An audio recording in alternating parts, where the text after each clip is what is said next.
السلام علیکم دوستو، آج کی کہانی میں ہم آپ لوگوں کو خوش آمدید کہتے ہیں۔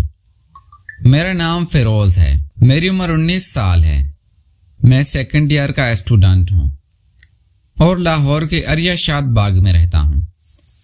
میری پڑھائی کافی ٹف تھی، جس کی وجہ سے میں نے اپنے گھر والوں سے کہہ دیا تھا کہ مجھے ٹیوشن لگوا دیں۔ میری امی پہلے تو کہنے لگی کہ جتنے بھی محلے کی ٹیوشن ہیں وہ مجھ جیسے بڑی عمر کے لڑکے کو نہیں رکھیں گی، اسی لیے میں کسی اکیڈمی میں چلا جاؤں۔ پر میں اپنی بات پر قائم رہا کیونکہ اکیڈمی میں کافی سختی ہوتی تھی، اور امی سے کہا کہ ٹیوشن والی کو زیادہ فیس کا لالچ دیں گے تو کوئی تو مان جائے گی۔ چنانچہ میری امی نے میری بات مان لی اور ایک محلے کی ماریا باجی کے پاس مجھے لے کر چلی گئی۔ میں اس دن پہلی مرتبہ ان کے پاس گیا تھا اور ماریا باجی کو دیکھ کر میں حیران ہو گیا تھا۔ وہ کافی خوبصورت تھی اور اچھے حسن کی حامل تھی، لیکن جب مجھ جیسے بڑے لڑکے کو دیکھا تو پہلے تو انکار کر دیا کہ وہ حد میٹرک کے بچوں تک کو رکھتی ہے اور میں اس سے 2 سال بڑا ہوں۔ پر میری امی نے میرے سمجھائے ہوئے طریقے پر عمل کیا اور ان سے فیس ڈبل دینے کا کہا۔ باجی بہت شریف تھی، یہاں تک کہ وہ مجھے نگاہیں اٹھا کر بھی نہیں دیکھ رہی تھی۔ انہوں نے میری امی کی بات مان لی اور کہنے لگی کہ میں کل سے ٹیوشن پڑھنے آ سکتا ہوں۔ وہ خود یونیورسٹی میں پڑھ رہی تھی جبکہ شام میں ٹیوشن پڑھاتی تھی۔ وہ یونیورسٹی کافی بن ٹھن کر جاتی تھی۔ میں انہیں دیکھنے کے لیے اتنا بےتاب ہوتا تھا کہ کالج سے کبھی کبھار سیدھا ٹیوشن چلا جاتا تھا اور میرے سے پہلے کوئی بھی نہیں آتا تھا۔ وہ بھی اسی وقت یونیورسٹی سے آتی تھی۔ ان کے چہرے پر کافی تھکن ہوتے تھے۔ میرا دل کرتا تھا کہ ساری تھکن ایک ہی بار ان سے دور کروں، پر وہ تو مجھے اپنا اسٹوڈنٹ سمجھتی تھی۔ وہ کہنے لگتی تھی کہ میں اتنی جلدی مت آیا کروں، انہیں آرام کرنے کا وقت نہیں ملتا ہے۔ میں بھی ان کو کہہ دیتا تھا کہ آپ بے شک آرام کیا کریں۔ میں نے یہ بات نوٹ کی تھی کہ ان کے یونیورسٹی کے کپڑے عام کپڑوں سے کافی الگ ہوتے تھے، لیکن وہ ہر روپ میں میرے دل کو بھاتی تھی۔ میرے کہنے کے مطابق ہی وہ آرام کرنے لگ جاتی تھی۔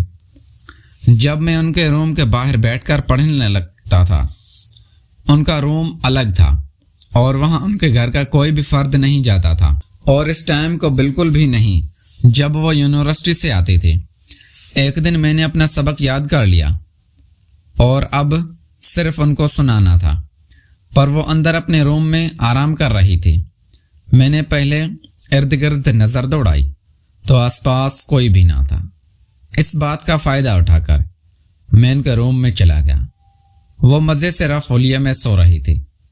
سونے کی وجہ سے مجھے ان کا حسن نظر مل رہا تھا۔ ایسا نظارہ تو میں نے پوری زندگی دیکھنے کے لیے تیار تھا۔ میں اسی جگہ جم کر کھڑا ہو گیا تھا۔ میرے ہاتھ میں وہ کتاب تھی، پر میری نظریں ان پر ہی تھی۔ ان کی شرٹ پنکھے کی ہوا سے اٹھ رہی تھی۔ مجھے اس حلیے میں ان کو دیکھ کر بے چینی ہونے لگی تھی۔ میرا دل کیا تھا کہ میں ان کے نزدیک جا کر ان کو محسوس کر پاؤں۔ میرے اندر کا شیطان پوری طرح جگا ہوا تھا۔ میں یہی سوچ کر اب ان کے قریب جانے لگا جو گہری سانس لیے سو رہی تھی، پر جیسے ہی اپنا ایک ہاتھ ان تک لے کر گیا، میری کتاب زمین بوس ہو گئی اور ان کی آنکھ کھل گئی۔ میں بھی جھٹکا کھا کر 2 قدم دور ہو گیا۔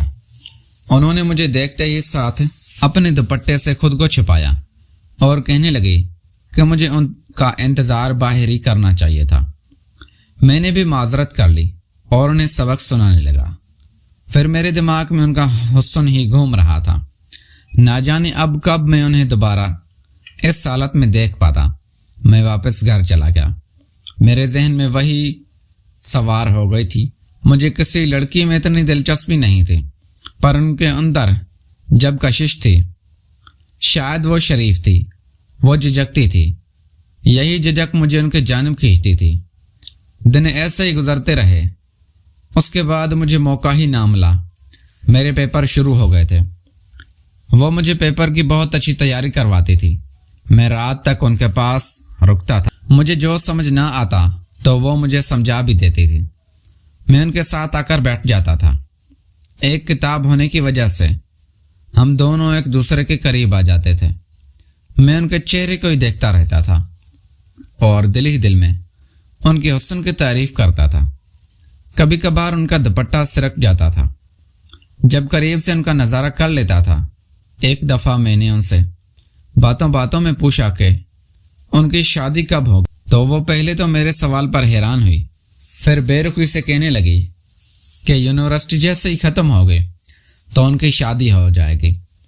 میں حیران ہوا اور کہنے لگا، آپ کا ہونے والا شوہر کافی خوش قسمت ہوگا، پر وہ میری بات سن کر سیریس ہو گئے اور مجھے گھورنے لگے۔ جب میں نے ان سے کہا کہ آپ کے شوہر کو اتنی ذہین بیوی ملے گی، یہ تو خوش قسمت والی بات ہے، اس پر بھی وہ مسکرانے لگی۔ ان کی مسکراہٹ سے لال چہرے کو دیکھ کر میرا دل کر رہا تھا کہ کوئی گستاخی کر ڈالوں، پر ان کے گھر میں بہت لوگ ہوتے تھے جس کی وجہ سے میں ہمیشہ اپنے دل کی بات روک دیتا تھا۔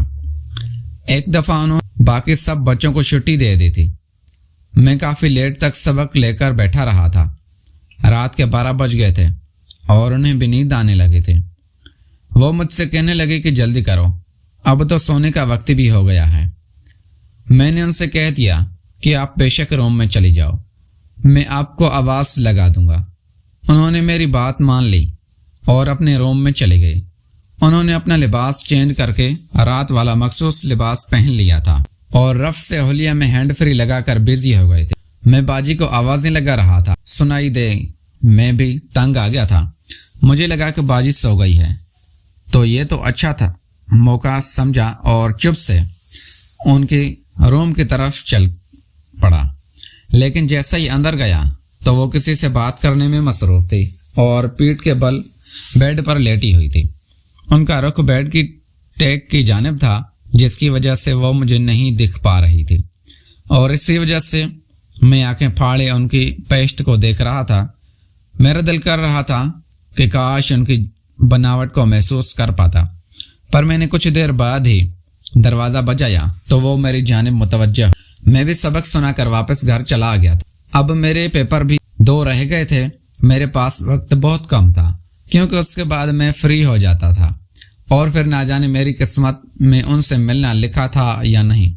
میں کافی سوچنے لگا تھا کہ کیا کروں، ایسا کون سا طریقہ اپناؤں جس سے وہ میرے ساتھ تیار ہو جائے۔ ان جیسی عظیم لڑکی بھی تیار نہیں ہو سکتی تھی۔ جس دن میرا آخری پیپر تھا، اس دن انہوں نے مجھ پر توجہ دینے کے لیے سب بچوں کو چھٹی دے دی تھی، کیونکہ میرا مضمون بہت اہم تھا۔ میں سارا دن ان کے پاس رہنے والا تھا۔ میں بہت اداس تھا کیونکہ یہ میرا اور اس کا آخری دن تھا۔ اگر اس دن بھی چانس نہ بنتا تو میری ان کے ساتھ اپنی پیاس مٹانا ایک حسرت بن جاتی۔ میں نے اپنے دل سے دعا مانگی تھی۔ شام کو ان کے سارے گھر والے شادی پر چلے گئے تھے، تو مجھے ایسا لگا جیسے قدرت نے میری مراد سن لی ہے۔ اب یہ تو میں ڈٹک گیا تھا کہ ان کو اپنا بنا کر رہوں گا۔ وہ مجھے پڑھانے لگی۔ کچھ دیر بعد ہی بجلی چلی گئی تو یو پی ایس آن ہو گیا تھا۔ انہوں نے لائٹس آن کی وجہ سے پنکھا بند کر دیا کہ یو پی ایس چلتا رہے اور میری پڑھائی میں خلل نہ پڑے، پر ایسا کرنے سے گرمی مزید بڑھ گئی تھی۔ میں نے باریک کپڑے پہنے تھے پر ان کو کافی پسینہ آ رہا تھا۔ وہ کچھ دیر بعد ہی تنگ آ گئی اور مجھ سے کہنے لگی کہ میں ادھر ہی بیٹھوں، وہ نہا کر آتی ہے۔ میں نے ان کی بات مان لی۔ کچھ دیر بعد ہی وہ واش روم سے نکلی تو انہوں نے کافی اچھا لباس پہنا تھا، پر مجھے ایسا محسوس ہوا جیسے انہوں نے نیچے کچھ نہیں پہنا تھا۔ میرے تو منہ سے پانی ٹپکنے لگا تھا۔ وہ اپنے بالوں کو اب تولیے سے خشک کر کے چھٹکنے لگی تھی۔ ان کا وجود بھی ہلنے لگا تھا۔ وہ سین میرے جذبات کو جھکا رہا تھا۔ پورے سنسان گھر میں ان کی مہک دوڑ رہی تھی۔ وہ میرے پاس آ کر بیٹھ گئی تھی۔ جب میں انہیں بار بار دیکھ رہا تھا، وہ میری نظروں کا راز اچھے طریقے سے جان چکی تھی، پر خود کو سنبھال نہ سکی۔ مجھے ایسے لگا جیسے انہوں نے مجھے اشارہ دیا ہو۔ میری اب بس ہو چلی گئی تھی۔ میں نے ان کا ہاتھ اپنے ہاتھ میں تھام لیا اور محسوس کرنے لگا، پر انہوں نے اپنا ہاتھ مجھ سے چھڑوا لیا اور کہنے لگی کہ کیا کر رہے ہو۔ میں نے انہیں کہا کہ باجی، آج میرا آپ کے ساتھ آخری دن ہے۔ میں آپ سے پہلے کہنا چاہتا تھا پر مجھے موقع نہیں مل سکا۔ میں لیٹ ہو گیا ہوں لیکن میں آپ کو حاصل کرنا چاہتا ہوں۔ میری بات سن کر وہ حیران ہوئی اور میرے پاس سے اٹھ گئی۔ میں بھی ساتھ ہی اٹھ گیا اور ان کے چہرے پر جھک گیا۔ کچھ دیر بعد ہی وہ مجھ سے خود دور ہوئی اور گہری سانس سے مجھے منع کرنے لگی۔ یہ سب بہت غلط ہے، وہ میرے